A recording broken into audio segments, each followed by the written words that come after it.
हमारे शो तारे जमी में आपका बहुत बहुत स्वागत है। धन्यवाद सर, तमाम युवाओं के रोल मॉडल भी हैं और युवा आइकॉन भी हैं। आने वाली पीढ़ी के लिए एक प्रेरणा के स्रोत हैं। और आइए अब मानव सेवा संस्थान के माननीय आलोक गुप्ता जी से हम रूबरू होते हैं और इनका जीवन जो है तमाम कठिनाइयाँ और संघर्षपूर्ण और तमाम चढ़ाव उतराव के बीच रहा है। अब इनसे हम जानते हैं और कुछ हम दर्शकों के लिए जानना चाहेंगे कि कैसे और कहाँ तक यहाँ तक सफ़र तय करने में आपका क्या चढ़ाव उतराव रहा सर। सबसे पहले तो आपके चैनल को मैं बहुत बहुत धन्यवाद देना चाहता हूँ, ख़ास तौर से जो आपका ये प्रोग्राम है तारे जमी पे। दरअसल बचपन से लेकर के और अभी तक की जो कहानी रही है वाकई में संघर्ष से ही भरा रहा है। हमेशा लोगों के लिए लड़ाई लड़ी है, अपने लिए कभी कुछ नहीं सोचा। अपने लिए बस इतना ही सोचा कि किसी तरीके से पेट भर जाए और लोगों के लिए सोचा कि किसी तरीके से लोगों की सेवा हो जाए। ये शुरुआत 20 साल पहले जब मैं बाईपास चौराहे पे बढ़लगंज में बाबा साहब भीमराव अम्बेडकर जी की प्रतिमा के पास जब मैं ठेला लगा करके अंडा और बिरयानी बेचने का काम करता था, तो उस समय सेवा का भाव मेरे अंदर भी था और चौराहे पे जितने भी हमारे ठेला वाले भाई जो मेरे साथ ठेला लगा करके अपने जीवन यापन करते थे, जब किसी के वहाँ कोई दुर्घटना घटती थी, किसी परिवार में शादी पड़ती थी, तो हम लोग उनके मृतक से लेकर के और शादियों तक में कहीं पत्तल गिलास, तो कहीं लकड़ी की व्यवस्था, तो कहीं कफन की व्यवस्था, कहीं 50 किलो आटे की व्यवस्था, इस तरीके की व्यवस्था हम लोग सारे ठेला वाले मिल करके 5-5, 10-10 रुपया, 20-20 रुपया इकट्ठा करके और लोगों के वहाँ हम लोग सहयोग पहुँचाने का काम करते थे। लोगों को वहाँ सहयोग पहुँचाते पहुँचाते बहुत सारे लोगों की उम्मीदें बढ़ती गईं। बहुत सारे लोगों की मुझसे एक अलग प्रकार की उम्मीदें होती गई कि चलिए अगर मेरे गांव में मेरे बगल के परिवार में इन्होंने सहयोग किया तो एक दिन मेरे वहाँ भी सहयोग करेंगे। सहयोग लेने वालों की जो सूची जो है काफ़ी लंबी हो गई। तो फिर हम लोगों ने सभी ठेला वालों ने मिलकर के एक कमेटी बनाया जिसका नाम आज सुर्खियों में चल रहा है, जिसका नाम है मानव शिक्षा सेवा संस्थान। और उस कमेटी ने ये फैसला किया कि हम प्रत्येक घर से 1-1 रुपये का सहयोग लेने का हम काम करेंगे और उस पैसे से हम लोगों की सेवा करने का भी काम करते रहेंगे। हुआ भी ऐसा ही, लोगों का जुड़ाव, जिस तरीके से सेवा भाव लोगों ने देखा उसी तरीके से लोगों ने अपना आशीर्वाद और अपना सहयोग देते गए और आज वही सहयोग 3 रुपये का रूप ले लिया है। और आज हर परिवार, जो भी परिवार हमसे जुड़ता है, हम तो अपील करते हैं कि अगर आप 3 रुपया देने का काम अगर आप कर दें तो हम आपके परिवार में बहुत सारे ऐसी चीज़ें हैं जो जिसमें हम आपकी सहयोग भी कर सकते हैं और आपके जीवन में वो चीज़ काम भी आता है। तो इस तरीके का शुरुआत रहा है और आज बड़े स्तर पे लोग धीरे धीरे जुड़ गए हैं, जिससे सहयोग लेने का भी हम काम करते हैं और सहयोग देने का भी काम करते हैं। सरल भाषा। अच्छा, सुना है आपने कई ग्राम सभाओं में बर्तन का प्रबंधन भी किया है। शादी विवाह में खाना बनाने के काम में आता है। बर्तन का कॉन्सेप्ट आपको कहाँ से आया और यह विचार कैसे आया कि लोगों के गांव तक ये चीज़ जो टेंट हाउस या लोग नहीं ले पाते थे, तो आपको ये विचार कहाँ से आया कि गांव-गांव तक हम बर्तन पहुंचा के शादी विवाह करवाने और लोग भोज भात जो भी कार्यक्रम कर रहे हैं, शादी विवाह या मुंडन संस्कार या जो भी 25-50 लोगों खाने के लिए, ये विचार कैसे आया? एक बार गोला में हमारा एक कार्यक्रम था और गोला में एक परिवार के एक ऐसे व्यक्ति से मेरी मुलाकात हुई और एक समय ऐसा था जब उन्होंने मेरी मदद की थी। कुछ पैसा उन्होंने मुझे उधार दिया था और संजोग ये था कि मैं गोला में था, उनसे मेरी मुलाकात हुई और उन्होंने अपनी बेटी की शादी का चर्चा मुझसे किया कि मेरी बेटी की शादी है सर, आपको ज़रूर आना है। तो मैंने उनके निमंत्रण को खुशी खुशी स्वीकार किया और जो उनका बकाया धन था वो मैं तत्काल जो है अपने जेब से निकाल करके दिया भी, और तत्काल न्योता के रूप में कुछ मैंने और भी उनकी मदद की। मैं घर आया, घर में देखा कि नहीं, ये एक बार पैसा नहीं दिए थे, ये 2 बार पैसा दिए थे। तो एक बार तो लगभग 20,000 के आसपास था, और एक बार जो है उन्होंने 500 रुपये मुझे दिया था। मेरे एक सहयोगी ने कहा कि चलिए अब तो आपने न्योता भी दे दिया और आपने उनकी जो उधार उनसे लिया था उसको भी आपने चुकता कर दिया, जाने दिए, छोड़िए 500 रुपये देने की क्या ज़रूरत है। मैंने कहा नहीं, बिल्कुल नहीं, अगर अगला आदमी ने मेरे विपरीत समय में मेरी मदद की है तो अगर ये 500 रुपया मैं रख लूँगा तो मेरी आत्मा मुझे गवाही नहीं करेगी, आत्मा धिक्कारेगी। जी, मैं वो 500 रुपया दे करके और मैं भिजवाया। मैंने कहा ले जाओ और उस परिवार को दो और मुझसे बात कराना। अभी तो हो सकता है कि जो आदमी मुझे रखने के लिए कह रहा है, हो सकता है वो पैसा वही लेके रख ले, सही जगह पे ना पहुंच पावे। तो इस तरीके का ईमानदारी मैंने अपने अंदर शुरू से ही रखा। और जब मैंने सोचा कि जब इस तरीके की शादी विवाह बच्चियों की पड़ती है, बहनों की पड़ती है, या किसी को वहाँ घटना घट जाती है, मृतक हो जाती है, तो ब्रह्मभोज में बर्तनों की ज़रूरत पड़ती है। और हमारी माताएं बहनें, हमारे चाचा दादा जो भी मानव शिक्षा सेवा संस्थान परिवार से जुड़े हैं, वो कहीं ना कहीं से जा कर के किराए पे लेके आते हैं, कहीं ना कहीं वो भाड़ा देते हैं उसका। मैंने जो उनका 3-3 रुपये का जो सहयोग मैंने प्राप्त किया, उसी सहयोग के जरिए मैंने एक गांव में नहीं, आज अगर देखा जाए तो कम से कम 50 ऐसे ग्राम सभा हैं जहाँ पे हमने लगभग 50,000 रुपये के अमाउंट का मैंने वहाँ पे बर्तन रखा है। बर्तनों का पूरा सेट है, 4-4, 5-5 जग है, कलछुले हैं, पलटा है, बड़े बड़े हंडे हैं, हंडियाँ हैं, छोटे छोटे बर्तन हैं। तो इस तरीके का व्यवस्था मैंने वहाँ पर रख दिया है। मतलब 500 लोगों का खाने का इंतजाम है? 1000 लोगों का बनेगा। 1000 लोगों का? जी, 1000 से 2000 लोगों का खाना बनेगा। और कम से कम अगर वो आदमी या जो भी परिवार उस बर्तन की बुकिंग कहीं से भी करता, चाहे वो हमारे किसी टेंट वाले भाई के वहाँ से हो, चाहे वो कहीं से भी लेके आते हैं, तो वो पक्का है कि उसका कम से कम 2000 रुपया किराया तो उनको देना पड़ता। फिर मैंने सोचा कि इस तरीके की व्यवस्था अगर हम हर ग्राम सभा में करते जाएंगे, और धीरे धीरे 50 गांव में आज व्यवस्था पहुंच गया है, तो कम से कम आज 50 गांव के लोगों को बर्तन किराए पे लेने की जरूरत नहीं पड़ती। एक बार उन्होंने सहयोग किया, एक बार मैंने सहयोग किया। सहयोग ऐसा होना चाहिए जैसे आपका प्रोग्राम है तारे ज़मीन पे, तो अगर हम वही चीज़ ज़मीन पे रख करके सहयोग लोग अलग अलग लोग करते हैं, अपने अपने तरीके से करते हैं, अपने अपने व्यवस्था अनुसार करते हैं। इसीलिए सर ये हम शो चला रहे हैं तारे ज़मीन पे, कि जो लोग, तारे तो ऊपर होते हैं लेकिन ज़मीन से जुड़े हैं, और ज़मीन तक कहाँ कहाँ उनका लोग फैले हैं, कहाँ कहाँ आपका कारवां गया, कहाँ कहाँ आपसे लोग जुटे, कैसे कैसे हुआ। उसी चीज़ को जब हमने ग्राम सभा में डालने का काम किया, प्रत्येक गांव में हमने वो ज़मीन, वो क्या नाम है, बर्तन हमने उपलब्ध करवाने का काम किया, तो अब सारी माताएं बहनें खुश हैं। हाँ, ये है कि अब एक ही दिन 10 लोगों के घरों में शादी पड़ गया तो मुझे नहीं लगता है कि 10 घरों में जा पाएगा। लेकिन अगर बारी बारी से लोगों को वहाँ पड़ता है तो कम से कम चलिए, हम अगर एक लगन आती है या किसी का ब्रह्मभोज वगैरह है, तो कम से कम उनके वहाँ इतना पैसा तो मैं बचा दूंगा कि कम से कम चीनी की व्यवस्था हो जाएगी, इतना पैसा बचा दूंगा कि चाय पत्ती की व्यवस्था हो जाएगी, जिससे उनके घर पे आए हुए मेहमान से वो उनको पानी वगैरह पिलाने में काम आएगा। तो इस तरीके की छोटी छोटी चीज़ों को हमने समझा है और लोगों को हम ये व्यवस्था उपलब्ध करा। छोटी छोटी चीज़ें से ही सर बड़ी होती है।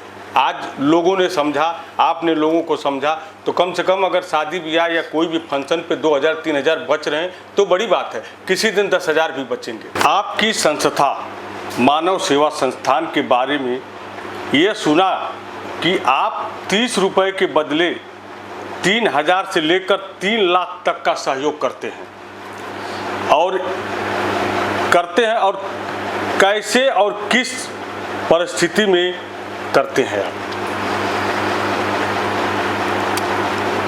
अगर 3-3 रुपया इंसान बचाने का प्रयास करें तो महीने का 100 रुपया हो जाएगा, और 100 रुपया जो आदमी बचा ले तो हम वो सारी सुविधाएं उनके परिवार में उपलब्ध कराते हैं। अभी तो मैंने बर्तन की बात कही, अभी हमारे वहाँ टेंट हाउस का बहुत सारा सामग्री है, बहुत सारा व्यवस्था है।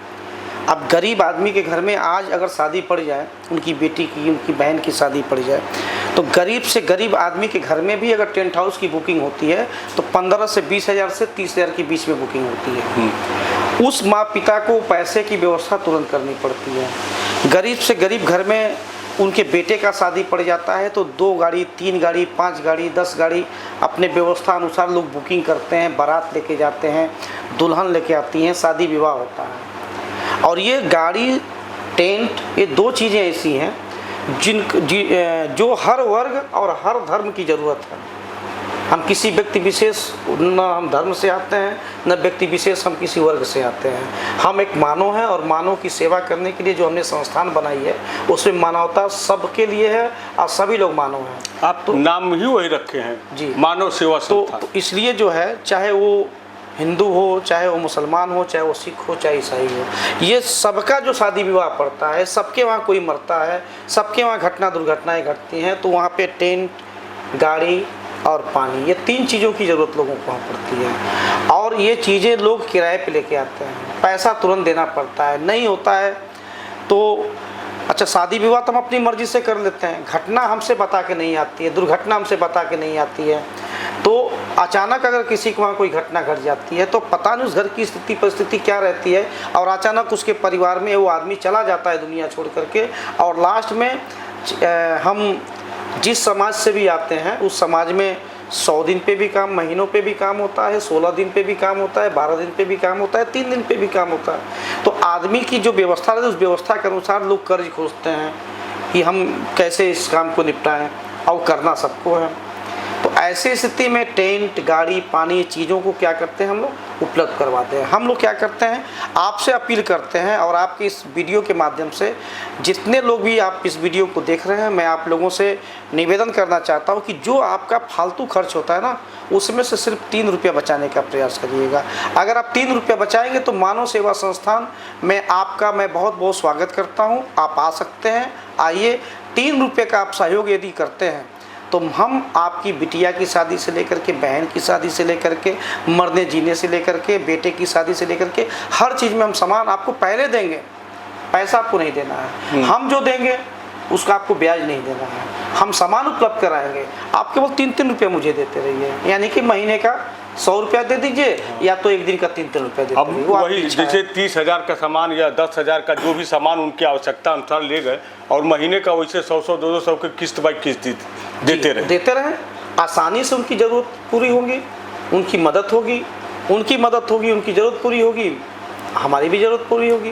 कहीं ना कहीं से हम जनता के ही आशीर्वाद से हम भी जीते खाते हैं। हाँ, कहीं से हम भी खरीद के ही लाते हैं। कहीं ना कहीं हम भी ये व्यवस्था ऐसा बना के रखें कि लोगों की ज़रूरत आसानी से पूरी हो सके। आइए अब एक चीज़ और जानते हैं, आपसे क्लियर करना चाहते हैं कि मानव सेवा संस्थान में जुड़ने का तरीका क्या है और कैसे लोग जुड़ सकते हैं, और ये क्या क्या आपको डॉक्यूमेंट चाहिए, क्या क्या करना पड़ता है।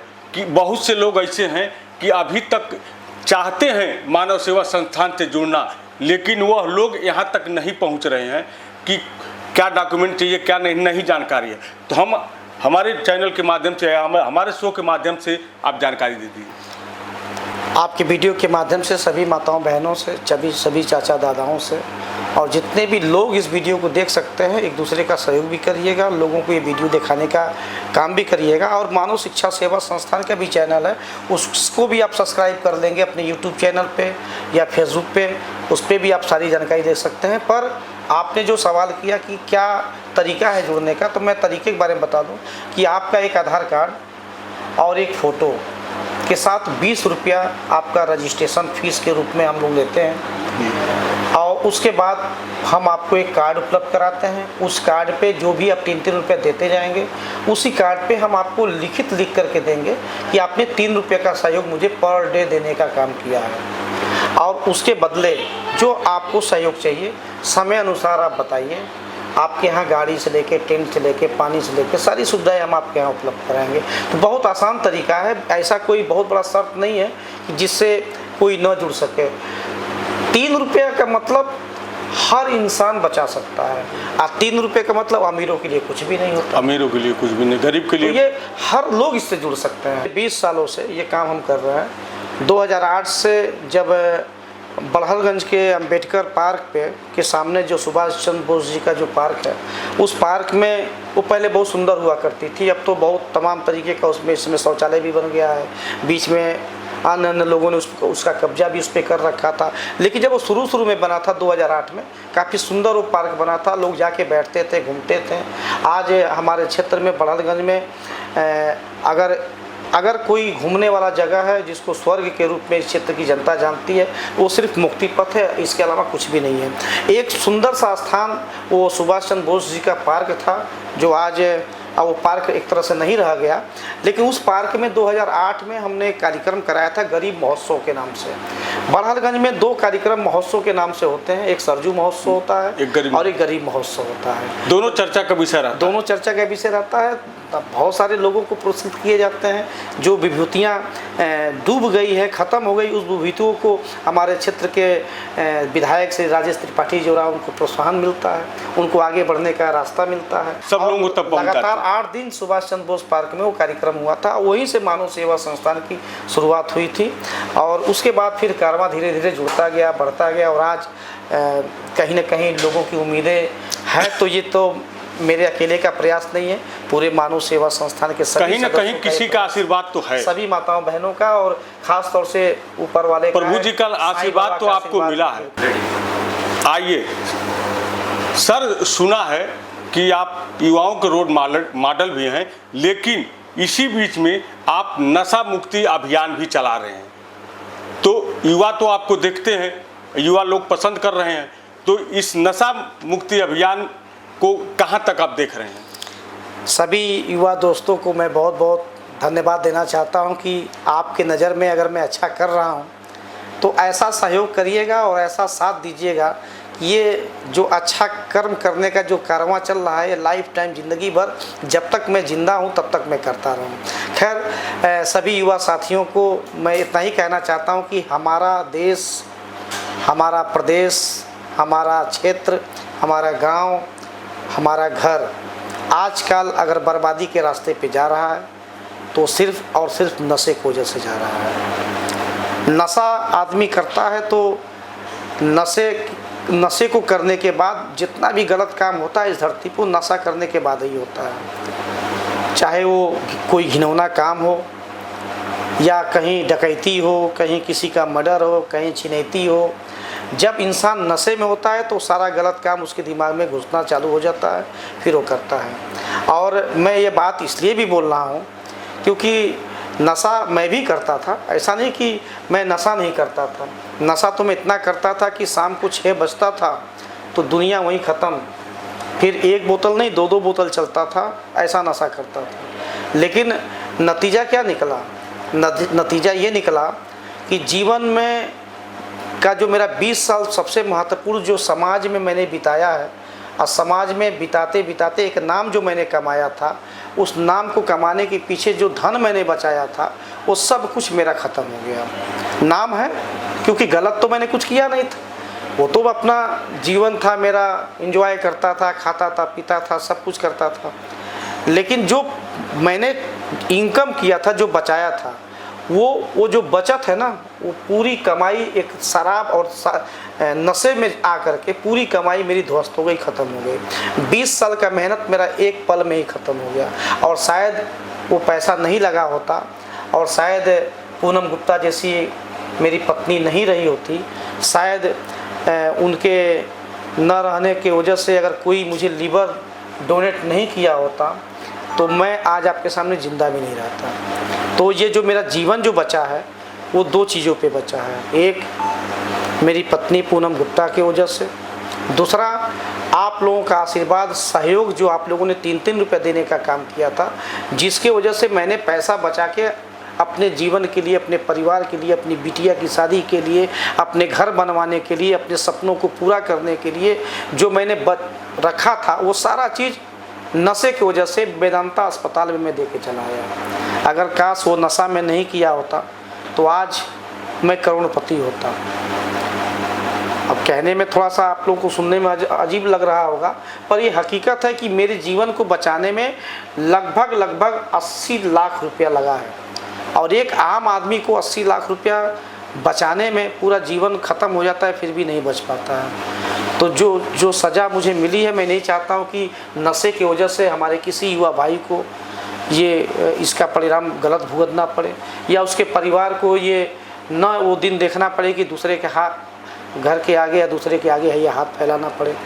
अगर आप नशा करते हो तो मेरा निवेदन है आप सभी लोगों से हाथ जोड़ करके कि मानव सेवा संस्थान के द्वारा चलाए जा रहे नशा मुक्ति अभियान में आप हिस्सा लें, उसमें आप सहयोग करें, आप खुद भी नशे से दूर हो, समाज को भी नशे से दूर करें और अपना बचत खुद करें, क्योंकि कोई राजकुमार नहीं आने वाला है आपको सही रास्ते पे लेके जाने के लिए या आपकी मदद करने के लिए। आप अपनी मदद खुद कर सकते हैं। तो जब आप अपनी मदद खुद करेंगे तो मानव सेवा संस्थान हमेशा आपके साथ रहेगा, मैं हमेशा आपके साथ रहूँगा, क्योंकि जो दिन मैंने देखा, मैं नहीं चाहता हूँ कि कोई भी युवा भाई वो दिन देखे, क्योंकि मैंने पैसे के अभाव में वेदांता अस्पताल में लोगों को दम तोड़ते हुए देखा है। मैंने पैसे के अभाव में भी था और उसके बाद जब लीवर देना पड़ता था पति को बचाने के लिए पत्नी को, तो पत्नी छोड़ के भाग जाती थी। ऐसे ऐसे परिवारों को मैंने उस वेदांता अस्पताल में देखा है। भाई छोड़ के भाग जाते। बेटा को जब ये लगा कि उसका लीवर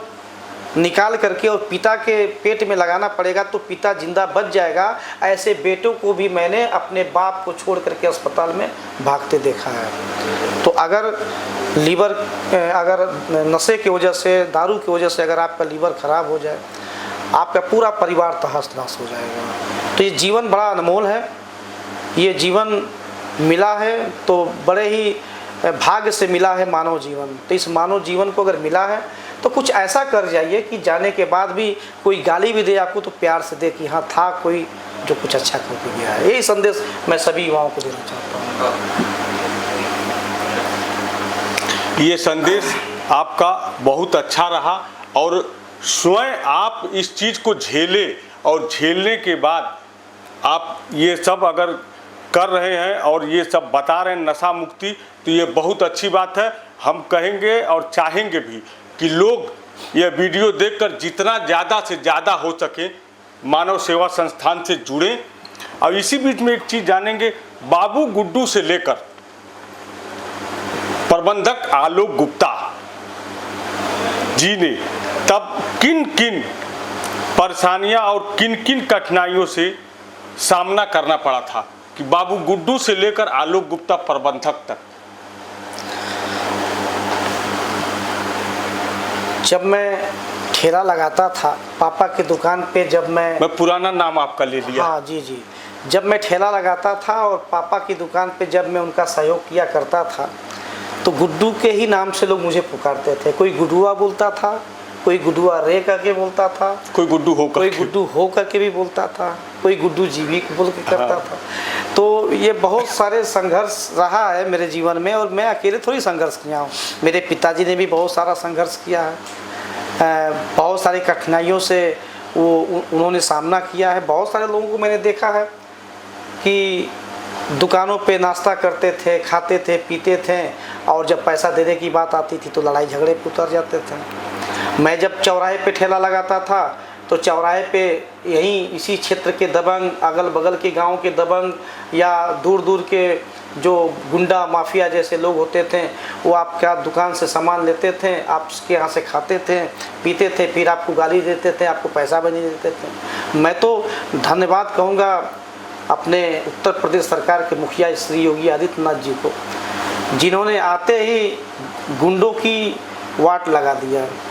और इसीलिए जो है मैं भारतीय जनता पार्टी में भी शामिल हुआ, मेरी पत्नी भी शामिल हुई और निश्चित रूप से गुंडागर्दी पूरी तरीके से समाप्त हुई है इस समय चिल्लू पार में। नहीं तो मैं इसी चौराहे पे आए दिन, आप कभी भी इतिहास के पन्ने को उठाएंगे आज के 10 साल पहले की कहानी, तो आए दिन कोई न कोई मार झगड़ा होता था। आज कहाँ मार झगड़ा होता है। मैं दूसरे प्रदेशों की बात नहीं करता हूँ, मैं दूसरे जिलों की बात नहीं करता हूँ, मैं जहाँ हूँ मैं वहीं की बात करता हूँ।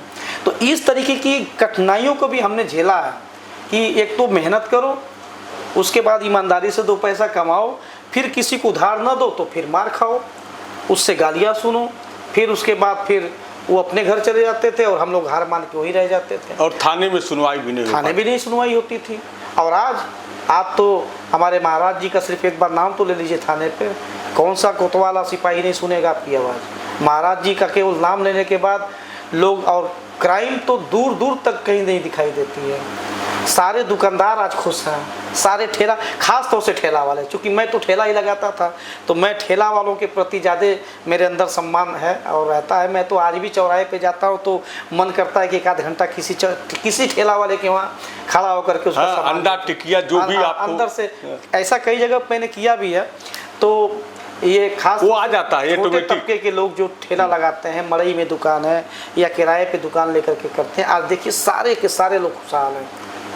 तो ये योगी जी की सरकार ने तो दुकानदारों को खुश किया, निचले तबके के लोगों को खुश किया है, मेरे जैसा आदमी संतुष्ट हो गया है। लेकिन जो आपने कठिनाई की बात की है, तो इस तरह की कठिनाई मैंने झेली है कि गुंडागर्दी का भी सामना करना पड़ता था, आज कुछ भी नहीं है। तो इस तरीके की समस्याओं के साथ मुख्यमंत्री जी कह भी चुके हैं कि माफिया को मिट्टी में मिला देंगे। बिल्कुल मिला देंगे, मिट्टी में मिला भी दिया उन्होंने, और मिला भी दिया।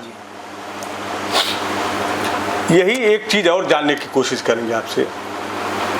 ये हमने कई लोगों से सुना है और देखा भी है, कई समाचार पत्रों में भी और सोशल मीडिया पे भी चलता है, और आज भी शायद कहीं आप गए थे। ये जहाँ भी कोई क्षेत्र में या चिल्लू पार के बाहर भी किसी के साथ कोई अनहोनी घटना होती है तो वहाँ आप सबसे पहले चढ़ बढ़ के हिस्सा लेते हैं, जो भी होता है मदद करने। और बाकी बहुत से संस्थानें हैं चलती हैं, लेकिन लोग आलोक गुप्ता को, मानव सेवा संस्थान के आलोक गुप्ता जी को इंतजार करते कि पहले गुप्ता जी पहुँचे फिर हम पहुँचे। जैसे एक कुराव की घटना थी जो पंखे से एक महिला का और पति पत्नी का हुआ था, उसमें हमने देखा था 2-3 दिन पहले आप गए, फिर दूसरे दिन आपने गया, तीसरे दिन गए, तीसरे दिन ने आपने बड़ा अच्छा योगदान भी किया था। मैं उस राज का नाम नहीं लूँगा, लेकिन आप ले भी सकते हैं क्योंकि वो हमें बड़ा अच्छा लगा। वो मैंने नहीं दिया था, वो मानव सेवा संस्थान के कार्यकर्ताओं ने दिया था और जनता ने दिया था, वही आशीर्वाद लेके पहुंच गया। वही चीज़, मतलब अच्छा योगदान भी था। आपने बच्चे को कहा भी था कि जो भी बच्चे अगर पढ़ना लिखना चाहें पढ़े थे, और आज भी आप गए थे, योगदान दिए वहीं नववर्तिया में। तो ये चीज़ जो हो रहा है, इसके लिए हम कहेंगे कि आपको ये चीज़ और आगे चढ़ बढ़ के, और लोगों को, कुछ संस्थानों को आप अपील करें कि जो लोग लेट पहुंच रहे हैं वह जल्दी पहुंचे और लोगों को, गरीब लोगों का मदद करें। दरअसल ये जो चिल्लू पार है ना, यहाँ की जनता मुझे पसंद नहीं करती है, और पसंद नहीं करती है इसीलिए मैं बढ़ चढ़ करके हिस्सा लेता हूँ, और मैं चाहता हूँ कि ज़िंदगी भर ये मुझे पसंद ना करें। एक तो मैं स्पष्ट रूप से बता देना चाहता हूँ कि चुनाव तो मुझे लड़ना नहीं है, तो ज़रूरत नहीं है कि आप मुझे पसंद करें या चिल्लू पार के लोग मुझे पसंद करें। हाँ, उनके दिल में, उनके अंदर जो है, अभी आप जिला पंचायत सदस्य हैं, बाहर निकालना चाहता हूँ कि अगर आप मुझसे नफरत करते हैं तो मैंने सिधुआ पार के बच्चियों के वहाँ जो घटना घटी थी कुराव चौराहे पे, और मैंने एक छोटा सा सहयोग किया था, और मुझको चाहे वो दबाने के लिए किया गया हो या लोगों ने बढ़ चढ़ के हिस्सा लिया हो, क्योंकि आपके करने के बाद लोग चढ़े। हाँ, तो यही तो मैं चाहता हूँ। आज मैं गया था कुराव गाँव में, जाइए, जितने ठेकेदार साहब हैं आप लोग पहुँचिए, वहाँ भी मदद करिए। केवल कुराव गाँव में जाने से थोड़ी हो जाएगा। कुराव जैसी बहुत सारी ऐसी बच्चियाँ हैं, बहनें हैं, माताएं हैं, परिवार है, जहाँ लोगों की ज़रूरत पड़ती है, मदद करिए लोगों की। चलिए, हम आपके साथ चलते हैं। मैं आज आपको बता रहा हूँ, आप भी मुझे बताइए जहाँ चलना हो, मैं भी चलता हूँ। भगवान ने दिया है मुझे, मैं मदद करता हूँ। भगवान ने आपको भी दिया था, आपने भी कुराव में जाके मदद किया था। भगवान मुझे लगता है आज भी आपको दिए होंगे, छीन नहीं लिए होंगे कुराव के बाद आपका पूरा व्यवस्था। आज भी होंगे वो लोग जिंदा इस धरती पे। हाँ, होंगे। जाइए नववर्तिया में, जाइए बेला गांव में, जाइए नगवा के रुद्रपुर के पे हाँ। आज भी उनके 2-2 बच्चे यहाँ पे आराम से, जिनकी लिखाई पढ़ाई खाने पीने से लेकर एडमिशन तक की सारी व्यवस्था मैंने कराई है। कहाँ हैं आप लोग? सभी लोग जाइए, सभी लोग मदद करिए। आप कोई ज़रूरत नहीं मुझे पसंद करने की, जितना आप मुझसे नफरत करेंगे उतना आप लोगों की मदद करेंगे, क्योंकि कहीं ना कहीं मुझे ऐसा लगता है, मुझको ऐसा लगता है, भाई किसी को क्या लगता है मुझे नहीं पता, मुझे ऐसा लगता है कि मेरे आवाज़ को दबाने का प्रयास चिल्लू पार क्षेत्र के कुछ लोग करते हैं। तो ठीक है, अच्छी बात है, स्वागत है चिल्लू पार के ऐसे लोगों का, दबा दीजिए। मैं नववर्तिया में गया था, 20,000 रुपये का सहयोग मैं दिया हूँ, अपनी कमाई का पैसा दिया हूँ। आप भी अपनी कमाई का पैसा जाइए, आप 21,000 दे के आइए, स्वागत करूँगा आपका। नफरत करिए पर लोगों से प्यार करिए। आलोक गुप्ता जी, आप तो अब राजनीति से परे जा रहे हैं, आप संस्थान को लेकर ज़्यादा एक्टिव हैं, तो क्या भविष्य में और देखते हुए भविष्य की योजना को आप शेखर गुप्ता जी को राजनीति में अपने पुत्र को उतारना चाहते हैं? किसने कहा कि मैं राजनीति से परे होना चाहता हूँ? ऐसा तो मैंने कभी कहा नहीं। मैं तो जब तक जिंदा रहूँगा तब तक राजनीति करता रहूँगा। पर राजनीति के 2 पहलू होते हैं, एक आदमी नेता बन करके राज्य की नीति करता है, और हम समाज में चल करके समाज की सेवा करके उस चीज़ की राजनीति करना चाहते हैं। राजनीति 2 तरीके की होती है। फिर से मैं बताना चाहता हूँ कि एक आदमी चुनाव जीतने के बाद राज्य की नीति करता है कि उसका राज रहे, इसकी नीतियों करता है, और हम समाज में चल करके समाज के लोगों की सेवा करके सभी माताओं बहनों का साथ दे करके उनकी रक्षा और सुरक्षा करके हम उसकी राजनीति करना चाहते हैं। इसलिए काम से फुर्सत नहीं मिला, तो काम से जब फुर्सत नहीं मिला तो मैंने अपने बेटे को कहा कि जाओ और समाज में समाज के लोगों को, सभी माताओं बहनों को अपने साथ जोड़ो, उनके सुख दुख में शामिल हो, शादी विवाहों में शामिल हो, घटना दुर्घटनाओं में शामिल हो और उनकी मदद करो, उनके साथ चलो। कहीं उनको प्रताड़ित किया जाता है, उनके लिए 4 कदम चलो, चाहे वो थाना हो, चाहे वो सरकारी अस्पताल हो, चाहे ब्लॉक हो, चाहे जिले स्तर का कोई काम हो, प्रदेश स्तर का कोई काम हो। ये तो मैं सौभाग्यशाली हूँ कि मेरे बेटे शेखर गुप्ता को माननीय गोपाल राय जी, जो विश्व हिंदू रक्षा परिषद के राष्ट्रीय अध्यक्ष हैं, उन्होंने अपने अंदर जो मेरे बेटे के प्रति जो एक अच्छी सोच रखी, मैं उनका ज़िंदगी भर एक तरह से ऋणी रहूँगा, कर्जदार रहूँगा है ना जी, कि वो राष्ट्रीय अध्यक्ष हैं विश्व हिंदू रक्षा परिषद के श्री गोपाल राय जी। अब मैं उनका दिल से बहुत बहुत धन्यवाद देता हूं कि उन्होंने मेरे बेटे को, शेखर को, विश्व हिंदू रक्षा परिषद का प्रदेश अध्यक्ष बना करके लखनऊ से यहाँ भेजने का काम किया, और इतना बड़ा सम्मान जो उन्होंने दिया है, तो एक तो हम उनके सम्मान को भी ध्यान में रख करके सारा काम करेंगे, और भारतीय जनता पार्टी का मैं कार्यकर्ता हूँ, तो उसका तो हम अपने योगी जी और मोदी जी के भी सम्मान को बचा करके हम समाज सेवा का काम करते रहेंगे, राजनीति करते रहेंगे। राजनीति बुराई नहीं है, पर राज्य की नीति नहीं करनी है। चुनाव जीतने के बाद राज करके उसकी नीति नहीं करनी है। आपको राजनीति तो करना ही करना है, लेकिन जो राजनीति आप नहीं कर रहे हैं, समाज नीति तो आप कर ही रहे हैं। बिल्कुल, वो तो हमेशा रहेगा। यही तो नेता का एक अगला विजन नेता का यही होता है कि जो समाज से जुड़ा रहेगा वही नेता है। बिल्कुल, अगर राज करके अगर नेता करेगा तो 5 साल के बाद उनका भविष्य अंधेरे में है, लेकिन आपने समाज नीति जो काम किया है ये बहुत अच्छा। वही मैं चाहूँगा कि आपकी सोच आपके पुत्र शेखर गुप्ता जी में भी दिखे, जो दिखी अगर गोपाल राय जी को, तो ही तो प्रदेश अध्यक्ष बनाए। प्रदेश अध्यक्ष बहुत बहुत मैं उनका आभारी हूँ। बहुत बड़ी चीज़ होती है, एक प्रदेश को पूरा चलाना, और सारे कार्यकर्ता उनके अंडर में। एक युवा को अगर उन्होंने चुना है तो इनके में कुछ गुण तो देखा ही होगा। आइए अब हम शेखर गुप्ता जी से मिलते हैं, जो मानव सेवा संस्थान के माननीय आलोक गुप्ता जी के पुत्र हैं, और इन्हीं से हम ये जानेंगे भी कि किस पद पे इन्होंने पद ग्रहण किए हैं, और जिम्मेदारी इनकी बहुत बड़ी है। लेकिन थोड़ा सा हम ये दर्शकों को बताना चाहेंगे कि आपके पिताजी भी राजनीतिक हैं, समाज नीति हैं, आपके माताजी भी बहुत अच्छे पद पे रही हैं, और ये सारा कुछ देखकर ये आपको आपके पिताजी ने एक बहुत बड़ी जिम्मेदारी दी है। उस जिम्मेदारी को कैसे निर्वहन करेंगे और बहुत सारी चुनौतियां भी है, उस चुनौती का सामना कैसे करेंगे आप? सबसे पहले तो आपका और आपके पूरे टीम का मैं दिल की गहराई से बहुत बहुत धन्यवाद देता हूँ, जो आप ये एक एपिसोड, एक कार्यक्रम चला रहे हैं तारे ज़मीं पे। इस पे आपने मेरे और मेरे पिताजी को लेने का काम किया, हमारे राजनीतिक जीवन एवं सामाजिक जीवन को लेने का काम किया। और जैसा कि आपने आज मुझसे एक सवाल किया कि मुझे जो एक नया पद विश्व हिंदू रक्षा परिषद में, जो हमारे राष्ट्रीय अध्यक्ष माननीय श्री गोपाल राय जी द्वारा प्रदेश अध्यक्ष मुझे चुना गया, तो मैं इसका कैसे निर्वहन करूंगा। देखिए, हम लोग पहले से ही समाज से जुड़े हुए व्यक्ति हैं। हमारा पूरा परिवार पहले से ही समाज की सेवा करते हुए आ रहा है, चाहे वो हमारी माता जी हो या पिताजी हो।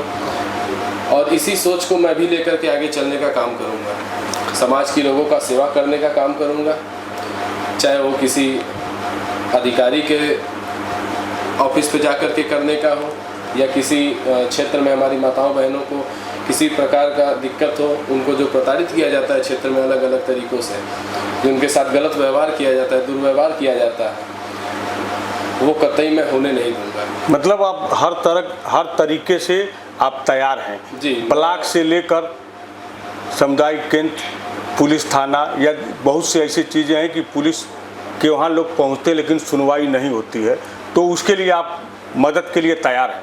जी, हम तो आजीवन पहले से ही तैयार थे, लेकिन अब जो हमारे राष्ट्रीय अध्यक्ष जी ने मुझे एक इतनी बड़ी जिम्मेदारी दी है कि आप जाइए अपने क्षेत्र के लोगों की सेवा कीजिए, और मुझ पे एक पद जोड़ने का काम किया, तो मैं इस पद का भी सम्मान करते हुए, अपने राष्ट्रीय अध्यक्ष जी का सम्मान करते हुए अपने लोगों की सेवा करने का काम करूँगा। जैसा कि आपने बताया कि चाहे वो थाने से हो, चाहे तहसील से हो, या सरकारी अस्पताल से लेकर के किसी भी वर्ग में, किसी भी तरीके में, या किसी भी अन्य जगहों पे किसी भी वर्ग के लोग हों, मैं उनके साथ चलने का काम करूँगा, उनकी सेवा करने का काम करूँगा।